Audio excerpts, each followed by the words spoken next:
অন্তর্বর্তী সরকারের চলমান সংস্কারের প্রতি আবারও সমর্থন জানিয়েছে বিশ্বব্যাংক। মঙ্গলবার রাষ্ট্রীয় অতিথি ভবন যমুনায় প্রধান উপদেষ্টা ডক্টর মোহাম্মদ ইউনূসের সাথে বৈঠকে এই সমর্থন জানান বিশ্বব্যাংকের ভাইস প্রেসিডেন্ট মার্টিন রেইজার।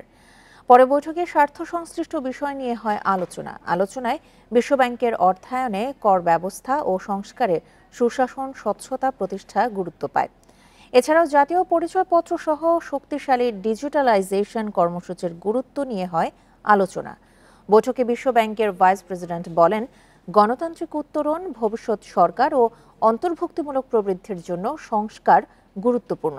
এই সংস্কার জনগণ ও ব্যবসায়ীদের মধ্যে আস্থা তৈরিতে সহায়তা করবে।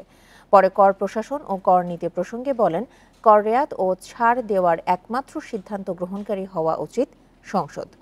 পরে প্রধান উপদেষ্টা জানান, সম্প্রতি একটি ঐকমত্য কমিশন গঠন করা হয়েছে, যা ৬টি প্রধান সংস্কার কমিশনের প্রস্তাব নিয়ে রাজনৈতিক দলগুলোর সাথে সংলাপের আয়োজনে সহায়তা করবে।